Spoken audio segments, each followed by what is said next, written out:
सभी को ओम नमः शिवाय। जैसे कि आप लोग जानते हैं, हम लोग शिव महापुराण पढ़ रहे हैं। शिव महापुराण में हम लोग अष्टम खंड पढ़ रहे हैं। तो आइए शुरुआत करते हैं अष्टम खंड में रामेश्वर की महिमा से। भगवान श्री राम पिता दशरथ की आज्ञा से जब वन में आए तो उनकी पत्नी सीता जी को रावण चुरा कर ले गया। हनुमान जी सीता जी का पता लगाने के लिए लंका गए। लंका जाकर सीता जी का पता लगाया और उनका संदेश श्री रामचंद्र जी को दिया। श्री रामचंद्र जी वानरों की सेना लेकर समुद्र तट पर पहुँचे। वे समुद्र को देखकर सोचने लगे कि इस समुद्र को वानरों के साथ कैसे पार किया जा सकता है। श्री रामचंद्र जी ने पार्थिव शिवलिंग की स्थापना करके उनकी पूजा करने लगे तथा समुद्र को पार करने के लिए शिव जी से प्रार्थना करने लगे। इस पर भगवान शिव जी प्रकट होकर रामचंद्र जी से वर मांगने के लिए कहने लगे। भगवान श्री राम ने उन्हें प्रणाम कर रावण पर विजय प्राप्त करने का वरदान मांगा। शिव जी बोले, तुम्हारा परम कल्याण होगा तथा युद्ध में तुम्हारी विजय होगी। इसके बाद श्री रामचंद्र जी ने शिव जी से कहा, हे प्रभु, आप जन कल्याण हेतु इस शिवलिंग में हमारा विजराजमान रहें। भगवान शिव तथास्तु कहकर उसी में प्रविष्ट हो गए। तभी से उनका नाम रामेश्वर पड़ गया। वे शिव भक्ति और मुक्ति के दाता हैं। जो प्राणी इन पर गंगा जल चढ़ाते हैं उनको परम गति प्राप्त होती है। वे शिव जी के परम प्रिय बन जाते हैं। बोलो शंकर भगवान की जय। सुदेहा सुधर्मा की कथा। सूत जी बोले, हे मुनिवरों, अब घुश्मेश नामक ज्योतिर्लिंग का वर्णन सुनो। उनकी महिमा अपरंपार है। दक्षिण दिशा में देव नाम का सब सुंदर पर्वत है। वहाँ सुधर्मा नाम का एक श्रेष्ठ ब्राह्मण रहता था।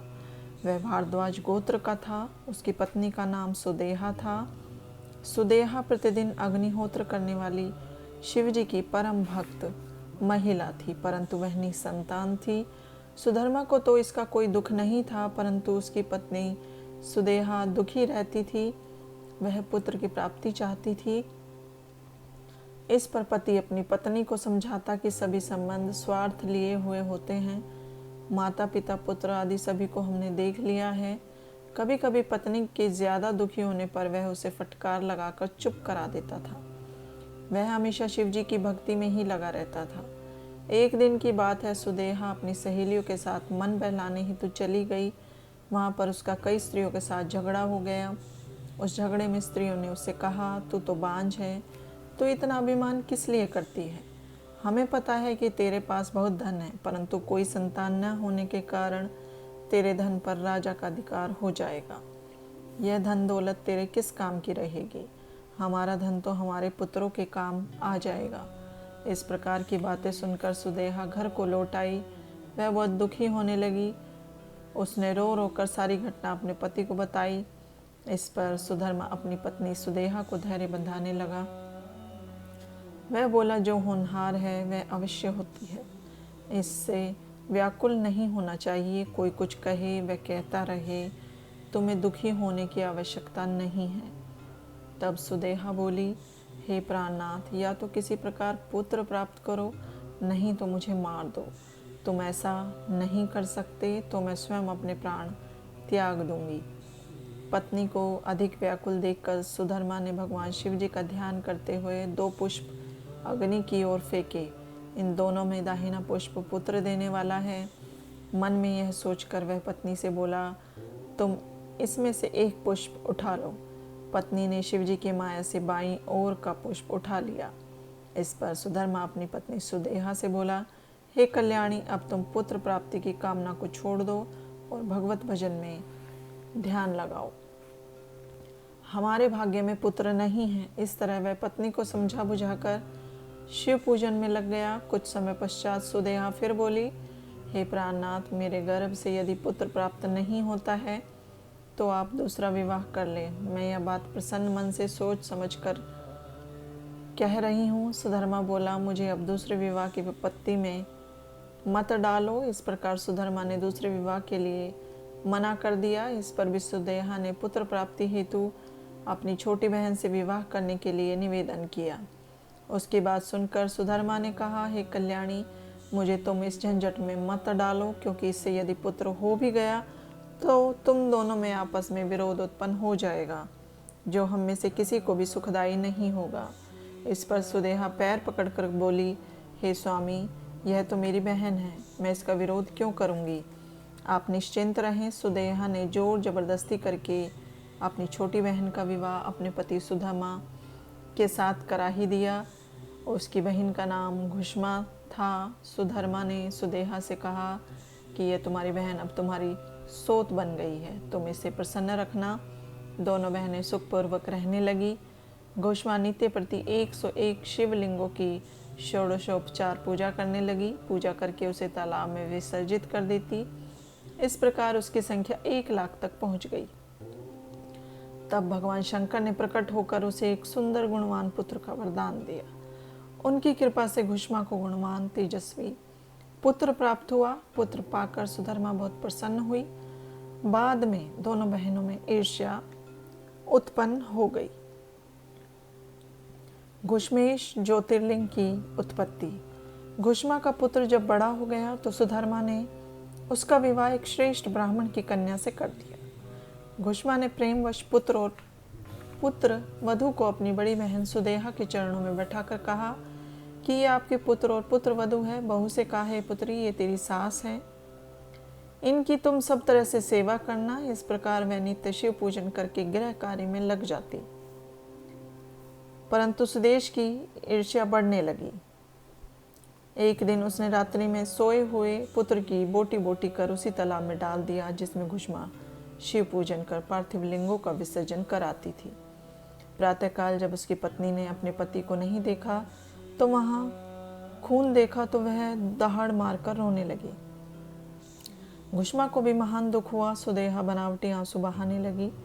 सुधर्मा घर पर आया तो सभी को धैर्य बंधाता हुआ बोला, इसमें आप शोक मत करो, भगवान की ऐसी ही मर्जी होगी, इसमें हमारा कोई वश नहीं है। वह बोले, हे घुष्मे, तुम शिव पूजन बंद मत करो। इस तरह पति के समझाने पर वह पति की आज्ञा से तालाब पर शिव पूजन करने गई। पार्थिव शिव लिंग पूजन के बाद जब वह घर लौटने लगी तो उसने अपने पुत्र को किनारे पर खड़ा देखा। वह बोला, हे माता, मैं आपके तप और शिव जी की कृपा से मर जाने के बाद भी जीवित हो गया हूँ। माता ने शिव जी की बार बार पूजा अर्चना की। तब भगवान शिव प्रसन्न होकर प्रकट होकर बोले, हे घुष्मे, मैं तेरे से बहुत प्रसन्न हूँ, तुम मुझसे वह वर मांग। तेरा पुत्र सुदेहा ने मार डाला था, मैं उसे अभी दंड देता हूँ। इस पर घुष्मा हाथ जोड़कर शिव जी की स्तुति करते हुए बोली, हे स्वामी, आप मुझे यह वरदान प्रदान करें कि मेरी बड़ी बहन को अभय कर दे। उसने अवश्य मेरा बुरा किया है, परंतु मुझे उसका बुरा नहीं करना चाहिए। यह सुनकर भगवान भोले शंकर अति प्रसन्न हुए। घुष्मा ने शिव जी से कहा, हे स्वामी, आप संसार के कल्याण के लिए यहाँ पर ही विराजमान हो जाएं। मेरी आपसे बस एक यही विनती है। इस पर शिव जी ने घुष्मे से कहा, मैं यहाँ पर ज्योतिर्लिंग के रूप में विराजमान रहूँगा। मेरे इस ज्योतिर्लिंग का नाम घुष्मेश लिंग होगा। यह तालाब ही मेरे लिंग का स्थान रहेगा। यह शिवालय के नाम से प्रसिद्ध होगा। दर्शनार्थियों के सभी मनोरथ यहाँ पर पूर्ण होंगे। तभी वहाँ सुधर्मा भी आ गए। दोनों ने मिलकर शिव जी की 101 परिक्रमाएं की। प्रेम सहित शिव पूजन करते हुए उन्होंने चिरकाल तक पृथ्वी पर निवास किया। बोलो शंकर भगवान की जय। विष्णु भगवान को सुदर्शन चक्र की प्राप्ति। प्राचीन समय की बात है कि दैत्यों के अधिक बलवान हो जाने के कारण उनके तीनों लोकों में अत्याचार बढ़ते चले गए। समस्त दैत्य धर्म का लोप करने के लिए उद्यत रहते थे। उन दैत्यों से दुखी होकर सभी देवता ब्रह्मा जी को लेकर भगवान श्री हरि के पास गए और उनसे अपने दुखों का वर्णन किया। इस पर श्री हरि ने देवताओं से कहा, तुम डरो मत, मैं शंकर भगवान की पूजा करूँगा, उनकी कृपा से तुम्हारे दुखों का विनाश अवश्य होगा। यह सुनकर देवता अपने अपने स्थानों को चले गए। देवताओं के चले जाने के पश्चात श्री हरि जगत के कल्याण के लिए कैलाश पर गए। वहाँ जाकर एक कुंड में विधि विधान से अग्नि स्थापित कर श्री हरि दृढ़ संकल्प करके शिव जी की तपस्या करते रहे। उन्हें तपस्या करते बहुत समय व्यतीत हो गया, परंतु शिव जी प्रसन्न नहीं हुए। इस पर श्री हरि ने शिव सहस्त्र नाम का पाठ आरंभ किया। वे पार्थिव लिंग की विधि विधान से पूजा करने लगे। शिव सहस्त्र नाम का एक एक मंत्र बोलकर एक एक कमल का पुष्प अर्पित करने लगे। श्री हरि की भक्ति की परीक्षा लेने के लिए पूजा के निमित्त आए हुए 1000 पुष्पों में से एक को शिव जी ने छिपा दिया। श्री हरि एक पुष्प के कम होने से आश्चर्य में पड़ गए। बहुत खोज करने पर भी उन्हें कमल कहीं नहीं दिखाई पड़ा। इस पर 1000 की संख्या पूरी करने के लिए उन्होंने अपना कमल के समान एक नेत्र निकालकर शिव जी को अर्पण कर दिया। ऐसा करते ही शिव जी प्रकट हो गए। उन्होंने श्री हरि से वर मांगने को कहा। भगवान श्री हरि ने दैत्यों के कारण देवताओं के पीड़ित होने की बात बताई। श्री हरि बोले, इन दुष्ट दानवों को वध करने के लिए मेरे पास कोई अस्त्र शस्त्र भी नहीं है। मैं इसी कारण से यहाँ आपके पास कैलाश पर आया था। यह सुनकर भगवान शंकर ने श्री हरि को एक दिव्य तथा चमकता हुआ चक्र प्रदान किया। इस चक्र को ही सुदर्शन चक्र कहते हैं। इसी सुदर्शन चक्र की सहायता से श्री हरि ने दैत्यों का वध करके संसार में शांति स्थापित की। बोलो शंकर भगवान की जय। शिव सहस्त्र नाम का फल। श्री हरि द्वारा कहा गया सहस्त्र नाम स्रोत का फल महान है। इसी के पाठ से तथा पूजन से खुश होकर भगवान शंकर ने श्री हरि को सुदर्शन चक्र भेंट किया था। भगवान शंकर ने श्री हरि को बताया था कि सभी प्रकार के भय से मुक्ति पाने के लिए जो व्यक्ति मेरे इन 1000 नामों से पूजन तथा पाठ करेगा उसके सभी मनोरथ पूर्ण होंगे। यह सुदर्शन चक्र भी तुम्हें भय मुक्त करेगा। इसे धारण करो। जो व्यक्ति प्रातःकाल उठकर मेरा पूजन करके खड़े होकर मेरे इन 1000 नामों का पाठ करेगा उसे सभी सिद्धियां प्राप्त होंगी। हे श्री हरि, मैं तुमसे बहुत खुश हूँ। तुम मेरे से कोई वर मांगो। श्री हरि बोले, इस दास पर आपकी कृपा बनी रहे। मैं आपकी भक्ति में सदा सरोबार रहूं। बस मुझे यही वरदान प्रदान कीजिए। शिव भक्तों की कथा। ब्रह्मा जी ने बताया, हे नारद, भगवान शिव का पूजन लक्ष्मी जी के साथ श्री हरि और मैंने प्रारंभ किया था। इससे हमारी सभी मनोकामनाएं पूर्ण हुई थी। भगवान शंकर का पूजन भार्गव, गौतम, दधीची, विश्वामित्र, दुर्वासा, व्यास, पाराशर, वश्य, पायन, बृहस्पति, याज्ञवल्क्य, जैमिनी, उपमन्यु, गर्गाचार्य आदि सभी ऋषियों ने भी किया था।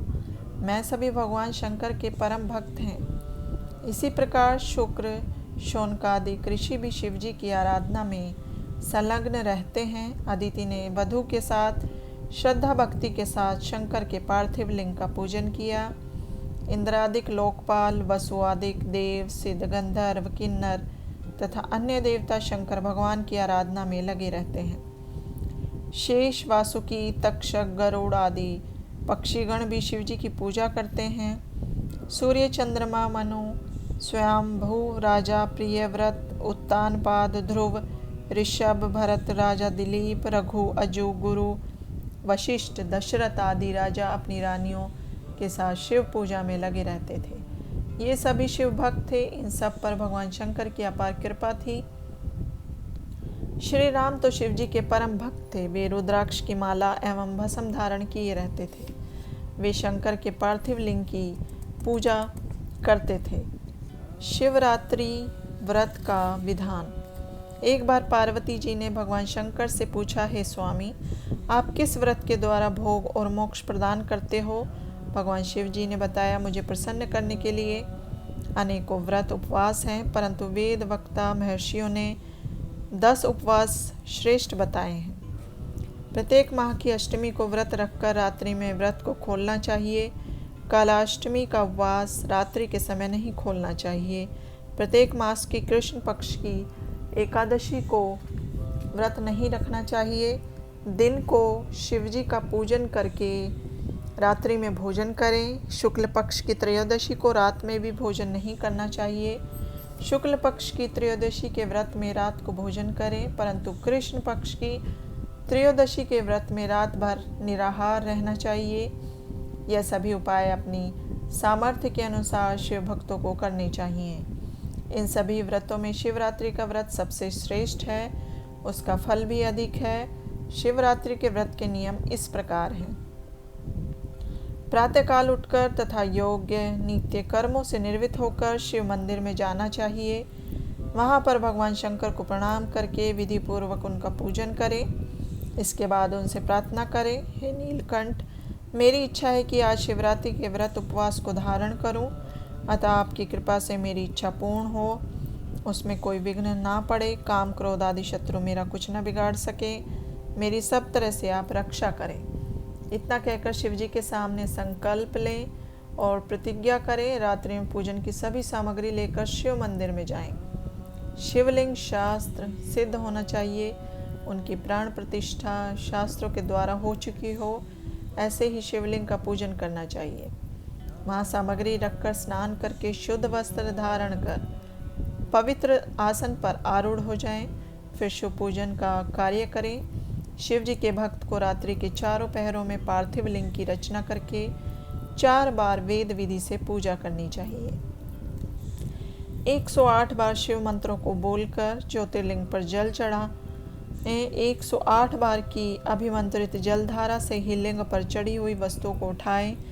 इसके पश्चात गुरु मंत्र से या शिव मंत्र से लिंग पर काले तिल अर्पित करें। इसके पश्चात रुद्र, सर्व, भव, उग्रा, पशुपति, महान, भीम एवं ईशान इन 8 नामों को बोलते हुए कमल या कनेर के फूल अर्पित करें।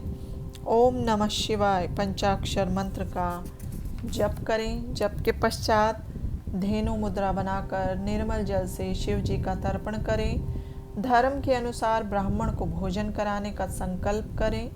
पूजन के फलों को शिव जी को अर्पित करें। इसके पश्चात विधि पूर्वक विसर्जन करें। प्रथम पहर में किए गए शिव पूजन के अनुसार ही द्वितीय पहर में भी शिव जी का पूजन करना चाहिए। इसमें 216 शिव मंत्रों से जलधारा चढ़ाएं। प्रत्येक मंत्र को 2 बार बोलें। बेलपत्र आदि चढ़ाएं। खीर का नैवेद्य चढ़ाएं। तीसरे पहर में प्रथम पहर की तरह करें। इसमें केवल जौ की जगह गेहूं रखें और पुष्पों में आँख को पुष्प रखें। अनेक प्रकार के धूप दीप नैवेद्य अर्पित कर कपूर से आरती करें। यथाशक्ति ब्राह्मणों को भोजन कराने का संकल्प लें। चौथे पहर में शिव जी का आह्वान करें। उड़द, कंगनी, मूंग, सातों धातु या शंख, पुष्प एवं बिल्व पत्र आदि से विधि पूर्वक पूजन करें। पके हुए फल और नैवेद्य अर्पित करें। दुगना जप करें और यथाशक्ति ब्राह्मणों को भोजन कराने का संकल्प लेकर सूर्योदय तक उत्सव मनाते रहें। इसके बाद सूर्योदय होने पर स्नान आदि करके शिव पूजन करें। रात्रि के समय जितने ब्राह्मणों को भोजन कराने का संकल्प लिया था उन्हें भोजन कराएं। इसके बाद भगवान शिव को प्रणाम कर हाथों में फूल लेकर प्रार्थना करें, हे दयानिधि, मुझे अपनी भक्ति का वरदान प्रदान करें। मैंने ज्ञान या अज्ञानवश जो भी आपका पूजन किया है उसे स्वीकार करें। इस भांति व्रत करने से शिव जी का सानिध्य प्राप्त होता है। इस व्रत को पार्वती जी के अतिरिक्त विष्णु जी ने भी सुना था। विष्णु जी ने इस व्रत को लोक हित के लिए किया था। उद्यापन विधि। शिवरात्रि के व्रत को 14 तक उद्यापन की विधि से करते रहना चाहिए। 13 के दिन केवल एक समय भोजन करके 14 के दिन निराहार रहकर व्रत करें। रात्रि के समय शिव मंदिर में जाकर शिव जी के समीप गौरी तिलक नामक मंडल की रचना करनी चाहिए। इसके बीच में लिंग भद्र आदि की रचना करें। फिर प्रजापति आदि कुंभों को वस्त्र, फल व दक्षिणा इत्यादि के द्वारा स्थापित करके चांदी या सोने का कलश मंडल के मध्य में रखें। फिर अपनी सामर्थ्य के अनुसार शिव जी और पार्वती जी की मूर्ति बनाकर स्थापित करें। इन्हें कलश पर बाएं भाग में पार्वती और दक्षिण भाग में शिव जी को स्थापित करें। ऋषि के साथ आचार्य का वरण करें। आचार्य की आज्ञा अनुसार विधि पूर्वक रात पर जागरण करके आह्वान से लेकर विसर्जन तक पूजन करते रहना चाहिए। रात में जागरण तथा शिव कीर्तन करें। प्रातःकाल नित्य कर्म स्नान आदि करके शिव जी का पूजन श्रद्धा एवं भक्ति से करें। शास्त्र विधि से हवन भी कराएं। आभूषणों से सज्जित बछड़े सहित गौ का दान करें। आचार्य को यथाशक्ति दक्षिणा देकर संतुष्ट करें। मंडप की सामग्री भी आचार्य को दे दें। इसके बाद शिव जी की प्रार्थना इस प्रकार करें, हे देवाधिदेव, हे शरणागत वत्सल महादेव, आपकी कृपा दृष्टि मुझ पर बनी रहे। आपकी कृपा से मैं इस कार्य को पूर्ण कर सका हूँ। मेरा साधारण सा व्रत भी सफल करें। इस प्रकार बोलकर उन्हें दंडवत प्रणाम करें और अपराधों के लिए क्षमा मांगे। बोलो शंकर भगवान की जय। निषाद चरित्र। प्राचीन काल में एक भील एक वन में अपने परिवार के साथ निवास करता था। उसका नाम गुरु द्रुह था। उसका पेशा चोरी करना तथा वन में पशुओं का वध करना था। एक बार शिवरात्रि का पर्व आया। उस दिन उसके घर में कुछ भी भोजन सामग्री नहीं थी। उसके परिवार के सब सदस्य भूखे थे। सब सदस्यों ने उससे कहा कि कुछ भोजन सामग्री लाओ, हम सब भूखे हैं।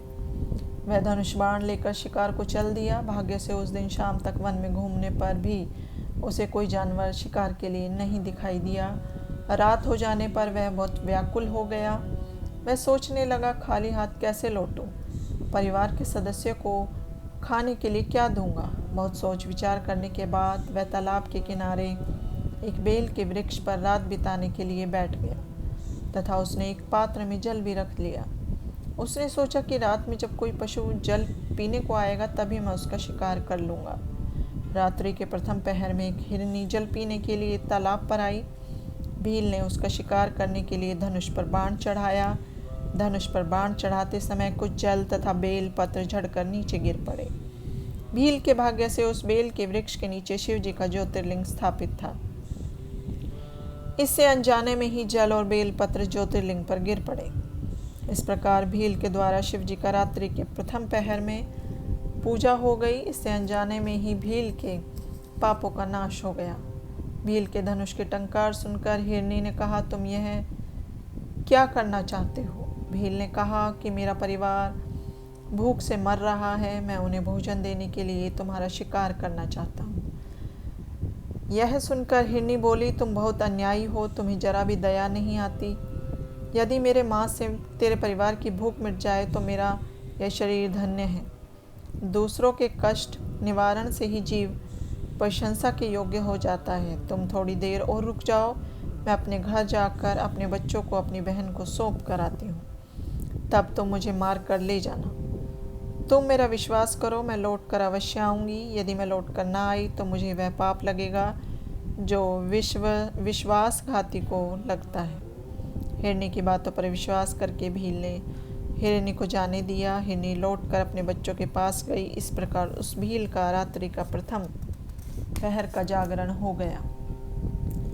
इसके पश्चात उस हिरनी की बहन उसे ढूंढती हुई वहां आ पहुंची जहां पर भील पेड़ पर बैठा हुआ था। उसे देखकर भील ने तुरंत अपने धनुष पर बाण को चढ़ाया। बाण चढ़ाने से दोबारा बेल पत्र और पानी शिवलिंग पर गिर पड़े। इस प्रकार उस भील का रात्रि के दूसरे पहर का पूजन हो गया। धनुष की टंकार सुनकर वह हिरनी बोली, हे भीलराज, तुम ये क्या करने जा रहे हो? भील ने उससे भी वही बात कही जो पहली हिरनी से कही थी। इस पर हिरनी ने कहा, हे भीलराज, थोड़े समय के लिए मुझे घर जाने की आज्ञा दे दो। मैं अपने बच्चों को देखकर अभी आ जाऊंगी, नहीं तो वे मेरी प्रतीक्षा करते रहेंगे। भील ने उसे भी जाने की स्वीकृति दे दी। इस प्रकार जाते जाते भील का रात्रि का दूसरा पहर जागरण के रूप में व्यतीत हो गया।